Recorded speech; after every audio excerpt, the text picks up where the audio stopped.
Hello, I'm Severin Suzuki speaking for ECHO, the Environmental Children's Organization. We're a group of 12 and 13-year-olds trying to make a difference. Vanessa Setti, Morgan Geisler, Michelle Quigg, and me. We've raised all the money to come here ourselves, to come 5,000 miles to tell you adults you must change your ways. Coming up here today, I have no hidden agenda. I am fighting for my future. Losing my future is not like losing an election or a few points on the stock market. I am here to speak for all generations to come. I am here to speak on behalf of the starving children around the world whose cries go unheard. I am here to speak for the countless animals dying across this planet because they have nowhere left to go. I am afraid to go out in the sun now because of the holes in our ozone. I am afraid to breathe the air because I don't know what chemicals are in it. I used to go fishing in Vancouver, my home, with my dad, until just a few years ago we found the fish full of cancers. And now we hear of animals and plants going extinct, every day vanishing forever.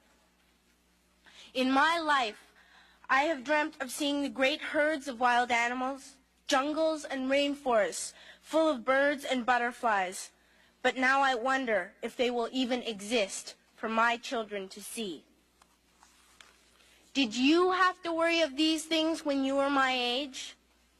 All this is happening before our eyes, and yet we act as if we have all the time we want and all the solutions. I'm only a child, and I don't have all the solutions. But I want you to realize, neither do you. You don't know how to fix the holes in our ozone layer. You don't know how to bring the salmon back up in a dead stream. You don't know how to bring back an animal now extinct. And you can't bring back the forest that once grew where there is now a desert. If you don't know how to fix it, please stop breaking it. Here, you may be delegates of your government, business people, organizers, reporters, or politicians, but really, your mothers and fathers, sisters and brothers, aunts and uncles, and all of you are someone's child. I'm only a child, yet I know we are all part of a family, 5 billion strong. In fact, 30 million species strong. And borders and governments will never change that. I'm only a child, yet I know we are all in this together and should act as one single world towards one single goal. In my anger, I am not blind, and in my fear, I am not afraid of telling the world how I feel. In my country, we make so much waste. We buy and throw away, buy and throw away, buy and throw away, and yet northern countries will not share with the needy. Even when we have more than enough, we are afraid to share. We are afraid to let go of some of our wealth. In Canada, we live the privileged life, with plenty of food, water, and shelter. We have watches, bicycles, computers, and television sets. The list could go on for 2 days. 2 days ago, here in Brazil, we were shocked when we spent time with some children living on the streets. This is what one child told us. I wish I was rich.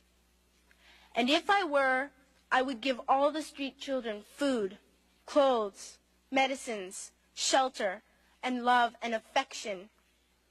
If a child on the streets who has nothing is willing to share, why are we who have everything still so greedy? I can't stop thinking that these are children my own age, that it makes a tremendous difference where you are born, that I could be one of those children living in the favelas of Rio. I could be a child starving in Somalia, or a victim of war in the Middle East, or a beggar in India. I am only a child, yet I know if all the money spent on war was spent on finding environmental answers, ending poverty, and finding treaties, what a wonderful place this earth would be. At school, even in kindergarten, you teach us how to behave in the world. You teach us not to fight with others, to work things out, to respect others, to clean up our mess, not to hurt other creatures, to share, not be greedy. Then why do you go out and do the things you tell us not to do? Do not forget why you are attending these conferences, who you're doing this for. We are your own children. You are deciding what kind of a world we are growing up in. Parents should be able to comfort their children by saying, everything's going to be all right. It's not the end of the world, and we're doing the best we can. But I don't think you can say that to us anymore. Are we even on your list of priorities? My dad always says, you are what you do, not what you say. Well, what you do makes me cry at night. You grown-ups say you love us, but I challenge you, please, make your actions reflect your words. Thank you.